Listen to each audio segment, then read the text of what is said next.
Welcome to my very first bonus episode of Let's Play Revolt! These episodes will have me weighing in on my feelings for all the cars we have so far, as well as showing you how to get each practice star. This episode is completely optional, so you can skip to the Silver Cup video without missing anything crucial. We've got a lot to talk about, so let's just jump right in. First, we'll be covering Practice Mode. Practice Mode, as the name implies, allows you to practice driving around the tracks with no pressure.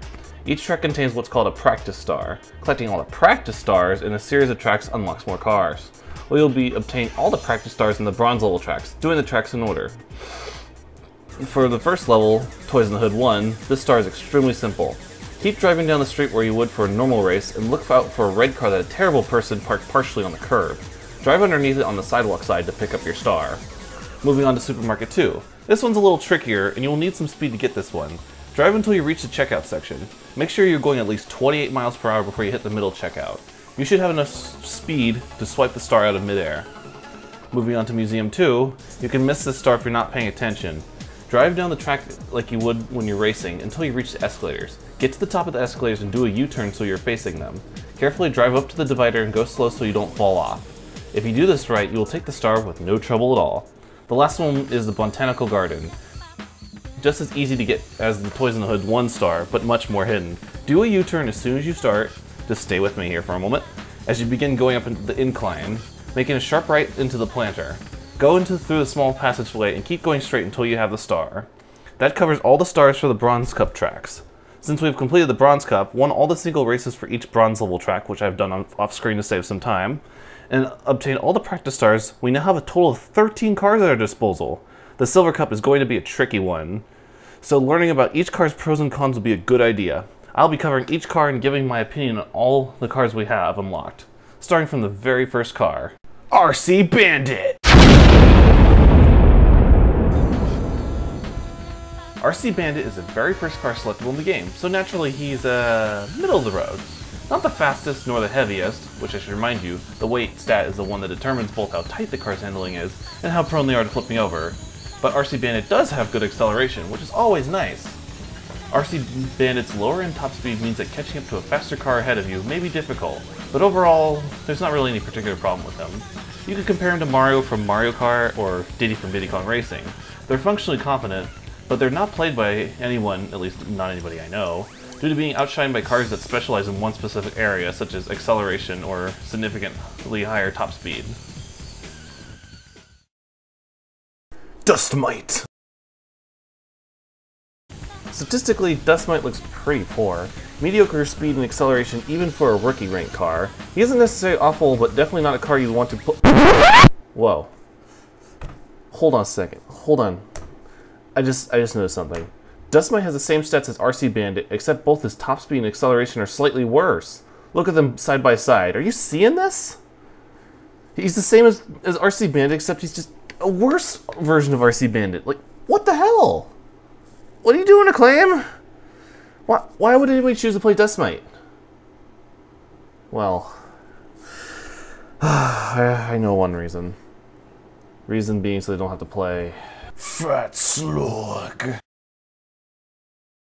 Fat Slug. Fat Slug is the worst heavy character in a racing game I've ever seen, and perhaps the worst RC car in the game. In order to understand exactly why Fat Slug has absolutely no potential, we need to look at heavy characters in other racing games. More specifically, let's look at Bowser from Mario Kart 64. Bowser is the heaviest character in Mario Kart 64 and thus has the worst acceleration. However, why you'd want to play such a heavy character in a racing game is because he also has the highest top speed in the game.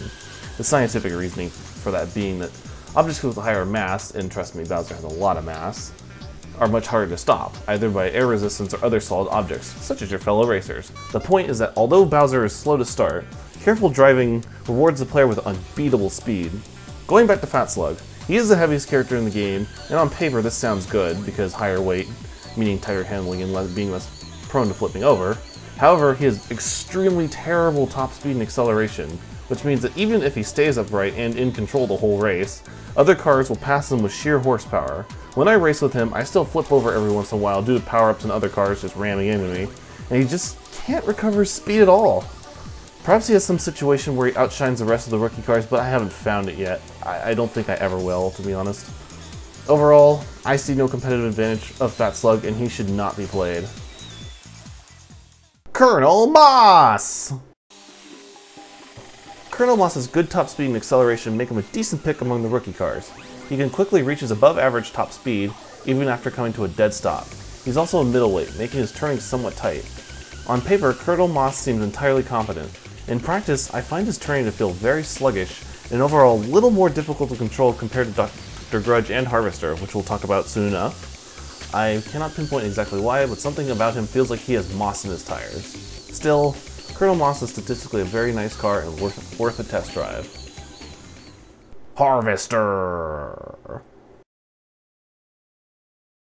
In all of my time playing Revolt, I've always overlooked the carrot mobile that is the Harvester. Although he has some of the lowest top speed in the game, Harvester's excellent acceleration and medium weight stat means that he can easily reach his top speed and stay in control to keep it. What this results in is one of the most controllable cars in the rookie tier. Although he may get outrun in straightaways, by cars with more horsepower to them, Harvester can hug the turns and resist obstacles that would cause lighter cars to lose control. These reasons make him one of the best early cars in the game, especially to players who have trouble staying upright. Dr. Grudge! The doctor is in, and he has a prescription for high acceleration. Dr. Grudge is my personal favorite due to his great acceleration and middle-of-the-road speed and weight.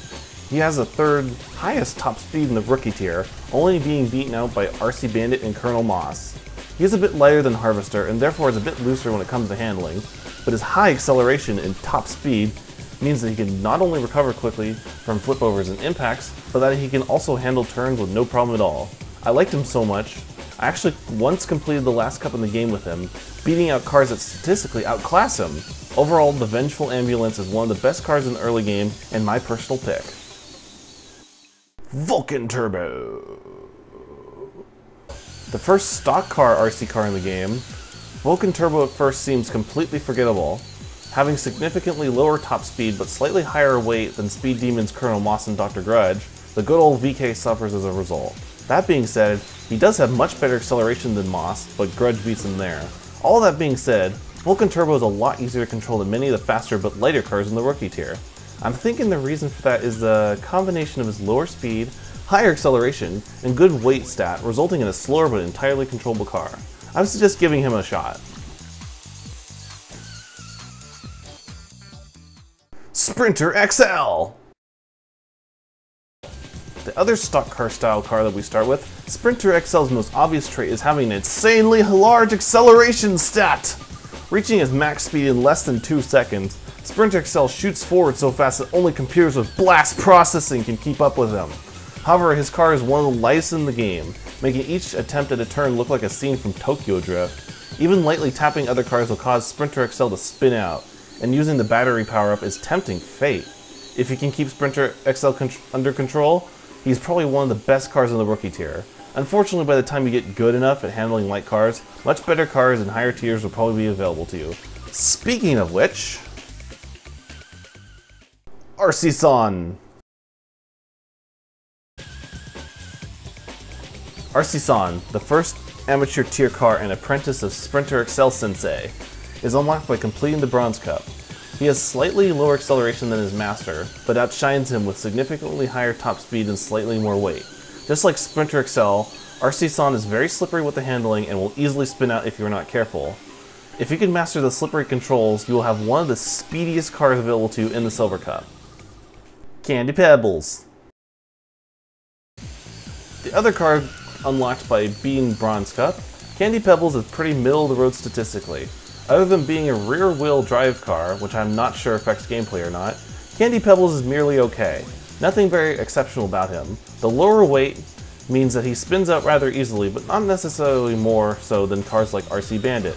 Unfortunately, due to not having any exceptional stats, there's not really any reason to use Candy Pebbles. You'd want to use a speedy car like RC San if you're good at handling slippery cars, or a car like Colonel Moss or Dr. Grudge if you are not. Simply put, Candy Pebbles' lack of any real strengths makes him more sour than sweet to drive. Genghis Car. Very strange in both statistics and aesthetics, Genghis Car invades the amateur tier with the highest top speed yet. Furthermore, he has a healthy amount of weight which makes turns easier to handle. He is the first of 2 cars to be unlocked by obtaining all the practice stars in the bronze level tracks, and makes for a decent choice for tackling the Silver Cup. Unfortunately, this Mongolian menace's weak spot is his poor acceleration. Although he overpowers the competition in pure horsepower, his acceleration means that gaining speed after turns and recovering from collisions is a painful affair. Genghis' car has no problem passing other cars on straightaways, but extra care has to be made to avoid collisions and not lose all of your speed during turns to make the most of them. Aquasonic. Another stock car unlocked by getting all the bronze track practice stars, and the first car to be in the glow class, which means that it's gas powered. Aquasonic proves himself to be a highly competent car. Although not as fast as Genghis' car and not having the incredible acceleration of RC-san, Aquasonic has a great mix of above average speed and great acceleration, plus he weighs just enough to not slip and slide around turns. This makes him highly versatile and able to deal with both powering through straightaways and handling turns, and thus I would highly recommend Aquasonic for taking on the Silver Cup. Mouse. Last but certainly not the least, we come to the spotted monster truck that is Mouse. He's unlocked by winning all the bronze tracks in single race mode. Remember how I was going on about Fat Slug and how even though he has a high amount of weight, he doesn't have the speed and acceleration to make himself competitive? Mouse feels like a heavy character done right. Having the 3rd highest speed of the amateur tier cars, acceleration only beaten out by RC-san, and the heaviest weight yet, Mouse earns the title of best heavy car so far and one of the strongest cars in the amateur tier. With such high weight and being a huge car overall, he can knock around other cars with ease while rarely flipping out himself.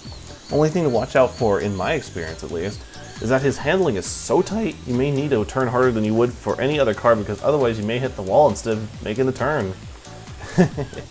Otherwise, Mouse is a great choice as a car to drive in the Silver Cup.